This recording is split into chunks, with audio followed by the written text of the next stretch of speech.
Perfect, we can see that. Can you see it? Yeah. Okay, so hello everyone. My name is Ondřej Michálek and I am from Masaryk University in Brno, Czech Republic. And in my research, I focus on prey-specialized spiders and their venom. And today I would like to present you the research that was part of my PhD thesis. And in this research, I focused on venom efficiency of prey-specialized spiders. What is venom? Venom is a secretion that is produced in a specialized glands, and this secretion is delivered through wounds into a target animal, and it's disrupting normal physiological processes in a target animal to the benefit of the delivering animal. And it is usually used either for defense or to hunt a prey. Venom as a trait has evolved many times independently across the whole animal kingdom, so it's a very successful trait. And usually venoms are complex cocktails of many compounds, most notably proteins and peptides. And there is a huge variety in venom composition among all venomous animals. And this variety in venom composition has been explained by many inter and intraspecific and environmental factors.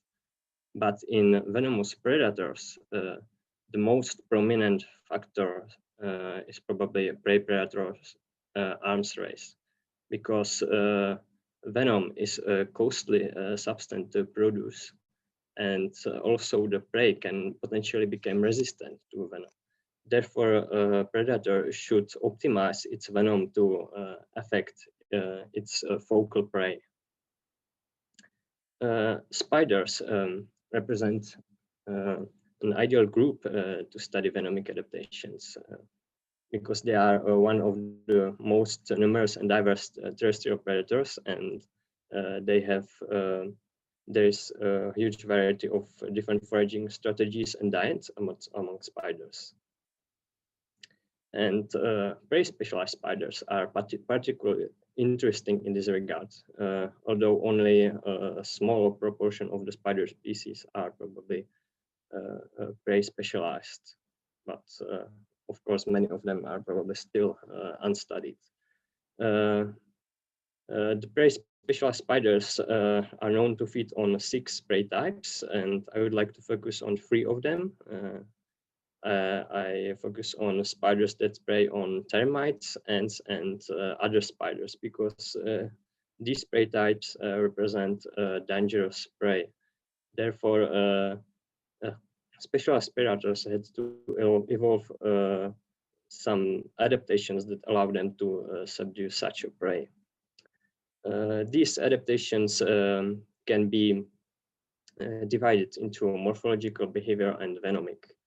For example, on the left, you can see the spider-eating pulpiman spider that is using several of these adaptations. It has these massive forelegs equipped with scapula that allows it to firmly grasp its prey. It also has a very thick cuticle to prevent counterattacks of the prey. It usually approaches the prey very slowly, so it won't be noticed by a prey. And it seems that it also has a very potent venom because it's able to paralyze its prey very quickly.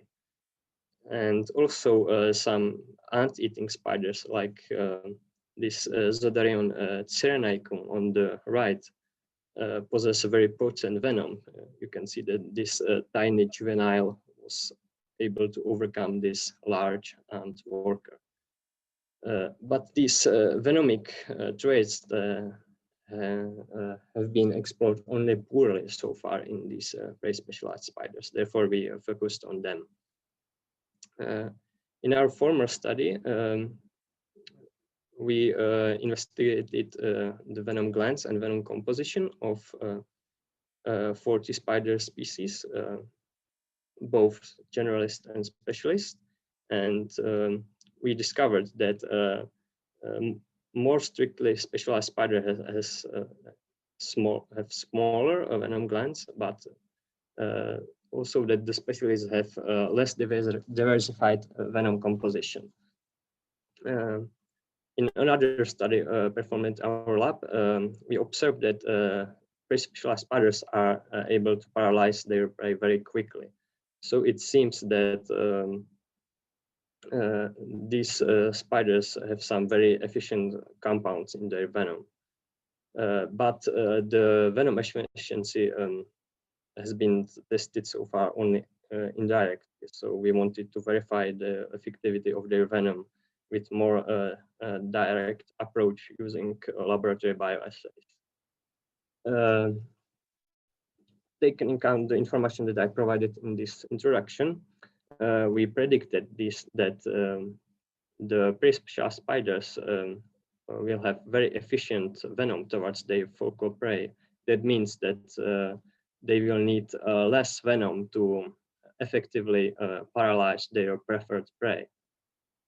On the other hand, their venom should be probably less effective to alternative prey, because, as I said, it should be tailored to affect their preferred prey in particular, or it can be even not efficient at all or alternative prey.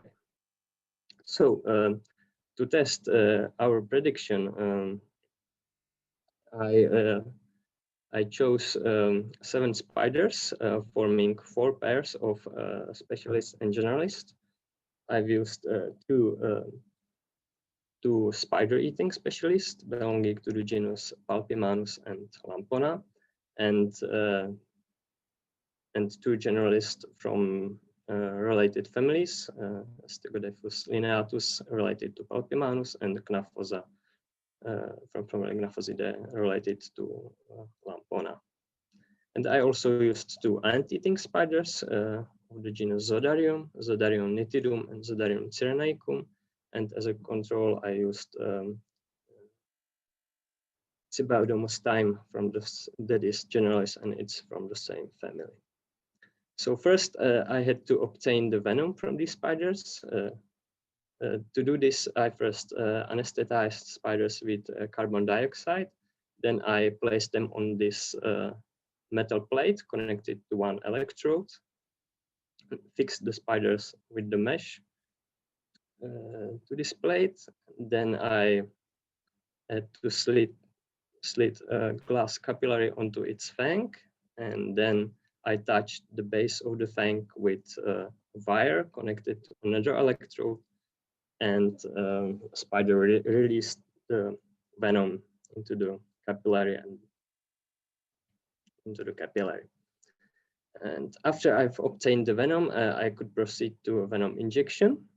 I've used fine glass needles to inject venom into 2 prey types.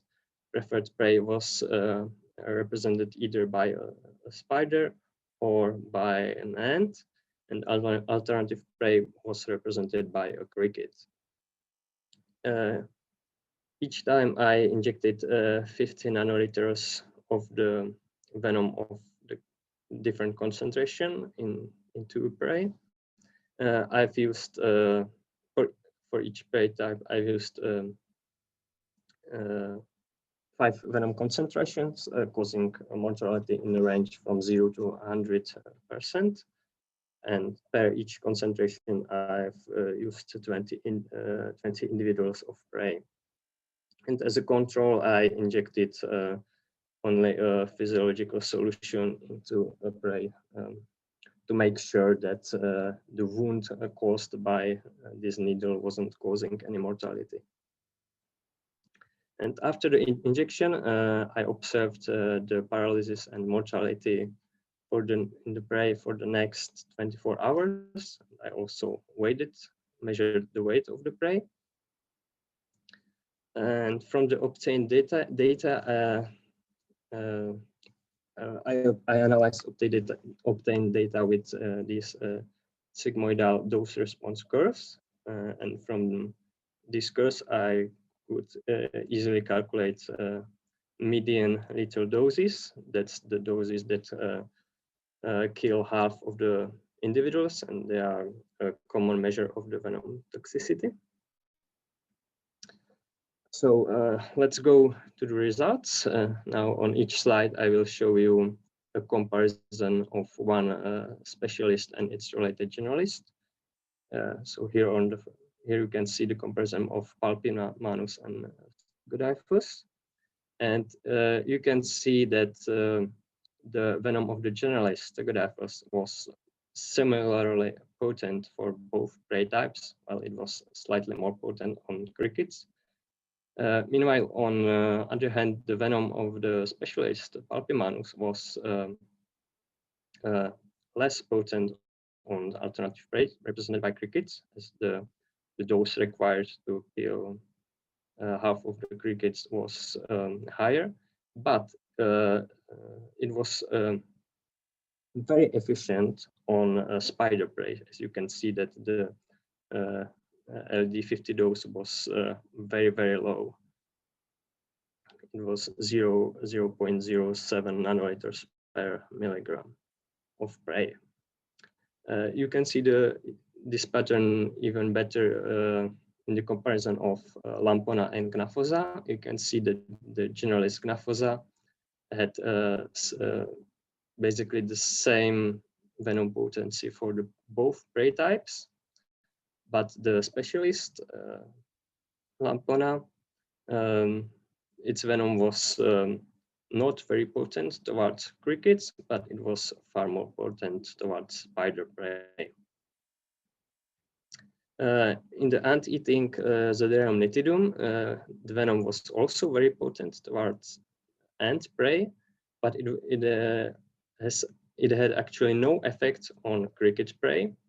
Meanwhile, the venom of the generalist Cypaedomus time was less potent on ants compared to the specialist Zodarion, and it was similarly potent on ants and crickets. In another ant-eating Zodarion, Zodarium cyrenaicum, the venom was surprisingly more potent on both prey types compared to the generalist, but it was still more potent towards ant than towards crickets. So next, we also decided to test the efficiency of the two venom fractions to reveal whether the smaller peptides or large proteins are responsible for this specific venom effectivity. So I performed the bioassays with peptides smaller than 10 kilodaltons and with proteins larger than 10 kilodaltons in these three specialists. And we revealed that in Palpimanus and Zodarion, the smaller peptides probably contained some prey-specific compounds, as these fractions were able to paralyze only their preferred prey. Meanwhile, the larger proteins had some effect on both prey types. In Lampona, on the other hand, the situation was different, as smaller peptides had no effect on both prey types, but larger molecules were affecting both spiders and crickets. So, but they were more efficient on spiders. So the prey-specific molecules are probably some larger proteins. So to conclude, in the previous study, we revealed that prey-specialized spiders have smaller venom glands and less diversified venom composition, but despite this, their venom is more efficient on their preferred prey. I also observed some different modes of the venom action. For example, in Pulpimanus spiders, the prey paralysis was very quick, but in lower venom doses, it was at least partially reversible, as some prey individuals were able to recover. On the other hand, the venom of, for example, Zodarian spiders are causing more gradual paralysis over time. And we have also shown that probably different compounds are responsible for specific toxicity in various spider species. The Venomic research has so far focused mainly on medically important or large spider species. You can see, for example, here on this graph of the toxins in the Araneophagous spider toxin database, that most of described toxins are from the large terophosid spiders. So many spider taxa were neglected in Venomic research, but I think it's important to study as many various species as possible to put the venom in the ecological and evolutionary context. And in my research, I've shown that the venom represents one of the key traits in prey-specialized predators. And in the future, I would like to focus on identification of the compounds in the venom of prey-specialized spiders and their functionality. And this could have some potential use in also in applied research, because venoms are now searched for potential molecules that could be used for either drug development or as biopesticides. And for example, these ant or termite specific toxins can have some biocontrol potential. So that's all from my side. If you are interested in this research, part of the results have been already published in the journal Toxins. And of course, I can ask your questions now. And of course, I thank my co-authors, and of course, I also thank you for your attention. Thank you very much, Ondřej, for your nice presentation.